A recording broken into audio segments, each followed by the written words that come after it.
বসিরহাটের একসময়ের ঐতিহ্যবাহী শিল্প প্রতিষ্ঠান আজ ধীরে ধীরে হারিয়ে যাওয়ার মুখে। 1946 সালে প্রতিষ্ঠিত Basirhat cooperative industrial union limited একসময় শুধু বসিরহাট নয়, গোটা পশ্চিমবঙ্গের গর্ব ছিল। আর এখান থেকেই রাজ্যের বিভিন্ন সরকারি এবং বেসরকারি হাসপাতালে সরবরাহ করা হতো গজ, ব্যান্ডেজ, পাশাপাশি উচ্চমানের শাড়ি, ধুতি, গামছা, বিছানার চাদর সহ নানা বস্ত্রজাত সামগ্রী তৈরি হতো এই শিল্প প্রতিষ্ঠানেই। বহু শ্রমিকের ঘাম, পরিশ্রম আর স্বপ্নে গড়ে উঠেছিল এই কোঅপারেটিভ। শতাধিক পরিবার এই প্রতিষ্ঠানকে কেন্দ্র করেই জীবিকা নির্বাহ করত, কিন্তু সময়ের সঙ্গে সঙ্গে সেই ঐতিহ্যের উপর নেমে এসেছে অন্ধকার। রাজনৈতিক প্রভাব খাটিয়ে এই কোঅপারেটিভ জমি এবং সম্পত্তি বিক্রির চক্রান্ত চলছে। কোঅপারেটিভের সদস্যের দাবি, এলাকার এক তৃণমূল নেতা, শ্রমিক সংগঠনের নেতা অলোক সর্দার ওরফে দীপ এবং তার ঘনিষ্ঠদের মদতেই পরিকল্পিতভাবে প্রতিষ্ঠানটিকে অচল করে দেওয়া হয়েছে। শুধু তাই নয়, ইন্ডাস্ট্রিয়ালের ভিতরে থাকা বহু মূল্যবান যন্ত্রপাতিও নাকি ইতিমধ্যেই বিক্রি করে দেওয়া হয়েছে বলে অভিযোগ উঠেছে। দীর্ঘদিন ধরে এই বিষয় নিয়ে প্রতিবাদ জানালেও আন্দোলনকারীদের দাবি, বারবার তাদের ভয় দেখানো হয়েছে, হুমকি দেওয়া হয়েছে, এমনকি মিথ্যা মামলায় ফাঁসানোরও চেষ্টা করা হয়েছে। কেন সমস্যা হলো? ওই বোর্ড, আমাদের লাস্টে বোর্ড নিয়ে আমাদের সমস্যা বেশি হলো। বোর্ড আমাদের আসার আগে বোর্ড ওরা নিজেরা তৈরি করে নিল, সিলেক্ট করে নিল। সিলেক্ট করাবার পরে ওরা যে নিজেরা কাজ করবে আমরা জানতাম না। তা আমি ওই স্টেজে উঠে মানে জেনারেল মিটিংয়ে স্টেজে উঠে দাঁড়িয়ে বলিলাম যে আজকে আমাদের কাছ থেকে বোর্ডটা তোমরা সিলেক্ট করে নিলে, কিন্তু এই সিলেক্ট করাবার নেওয়ার পরে আমাদের গালে যেন বীজ ঢেলে দিও না।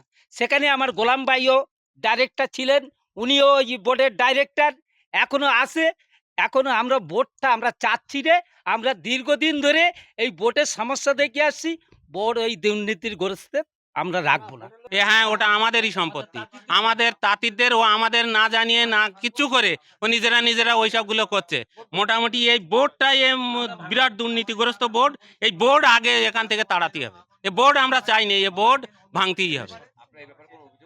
হ্যাঁ, সমস্ত দপ্তরে অভিযোগ করা হয়েছে, তোমার সুরা কোনো কিছু মিলিনি। লাস্ট অব্দি আমরা এখানে এই ধর্ণা মঞ্চে বসে পড়ি।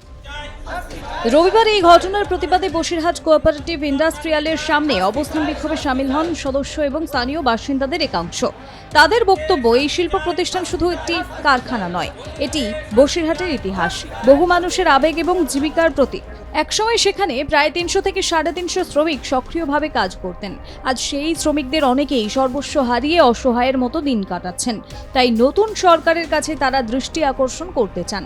তাদের দাবি, পূর্ণাঙ্গ তদন্ত হলে এই ঘটনার আসল রহস্য প্রকাশ্যে আসবে এবং কারা এই শিল্প প্রতিষ্ঠান ধ্বংসের পেছনে জড়িত তা সামনে আসবে। আমাদের এই কারখানা মুজাফফরগাজী নিজে হস্তান্তর করে নিয়ে নিজেই বিক্রি করার ধান্দা করছে এবং আমাদের এই কারখানা দীর্ঘদিন থেকে বন্ধ করে ওরা লুটপাট করে খাচ্ছে। কারখানার ভিতরে যেসব জিনিসপত্র ছিল, 46খানা ফ্যান ছিল, তারপর অনেক শাল কাঠের তক্তা ছিল, সেই সব বিক্রি করে ফেলেছে কয়েক কোটি কোটি টাকা। এটা মুজাফফর, ওমর আলী আর কানওয়ে, তিনটে হচ্ছে মেন সাবজেক্ট। এরা কোন দলে জানি না, এরা আমাদের এখানে পিয়নগিরি কাজ করতো ওই মুজাফফরটা, আর এরা সব বাইরের লোক, ওমর আলী, কানু, এমনি তাঁতি, এরা এদের মধ্যে ঢুকে এই সব লুটপাট করছে, সব বিক্রি টিকিট করছে। আর যত কিছু পয়সা করছে ওরা একলাই আত্মসাৎ করে, আমাদের কারোকে জানায় না, কোনো বোর্ড মিটিং ডাকে না, ওরা নিজেরাই বোর্ড তৈরি করে, নিজেরা সব কিছু করে, কারো জানায় না কিছু। বিক্ষোভকারীদের আরও দাবি, অবিলম্বে এই কোঅপারেটিভের সম্পত্তি রক্ষা করতে হবে, দোষীদের বিরুদ্ধে কঠোর ব্যবস্থা নিতে হবে এবং বহুদিন ধরে বন্ধ হয়ে থাকা এই শিল্প প্রতিষ্ঠান পুনরায় চালু করতে হবে।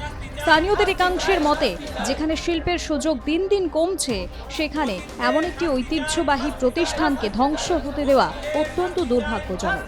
সঠিক পরিকল্পনা এবং প্রশাসনিক উদ্যোগ থাকলে এই শিল্প প্রতিষ্ঠান আবারও নতুন করে ঘুরে দাঁড়াতে পারে এবং বহু মানুষের কর্মসংস্থানের পথ খুলে দিতে পারে।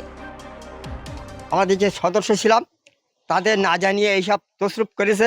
যতগুলো জিনিস ছিল এখানে সব শেষ, কিচ্ছু, চেয়ার, টেবিল, আলমারি, তাঁত, যা ছিল, ড্রাম, বড় প্রিন্টিংয়ের লোক, ভিতরে সুতো, বেডশিট, শাড়ি, মানে যত কিছু ছিল সব সব শেষ। এতে বেডশিট হতো, গজ ব্যান্ডেজ, শাড়ি, ধুতি, সব কিছু হতো। আর যা যা মাল ছিল সব একা গোডাউন ফাঁকা করে দিয়েছে। ওই জন্য আমরা আজকে বিক্ষোভ দেখাচ্ছি, যাতে এই ইন্ডাস্ট্রিয়াল মানে চালু করতে পারি আমরা, সেটাই আমরা। বহু তাঁতি এর জন্য মারা গিয়েছে, বহু তাঁতি, তারা কিচ্ছু দেয়নি তাদের। আজ বসিরহাটের মানুষ শুধু একটি কারখানা বাঁচানোর দাবি তুলছেন না, তারা বাঁচাতে চাইছেন বহু বছরের পরিশ্রমকে। এই প্রতিষ্ঠান খুলে যাওয়ার আশাতেই বুক বাঁধছেন বহু মানুষ। যে সঠিক পদ্ধতিতে যেভাবে সমস্ত কিছু নিয়ম মাফিক হয় সেইভাবে তারা তৈরি করুক, মানে আবার ফিরে আনুক। অর্থাৎ এই যে সমবায় যে বন্ধ করে দেওয়া হয়েছে, এই এটা চালু করা হোক এবং এই গরিব মানুষের রুটি রোজগার আবার ফিরে আসুক। তাই তারা চাইছেন বারবার যে এই দুর্নীতিগ্রস্ত লোকে যারা এর মধ্যে ঢুকে পড়েছে তাদেরকে বার করে দিয়ে এই তন্তুজ আবার চালু করা হোক। তাই এই তন্তুজ চালু করা হলে কয়েকশো পরিবার বেঁচে যাবে এইখানে কাজকর্ম করে। বসিরহাট থেকে শ্যাম বিশ্বাস, আর প্লাস নিউজ।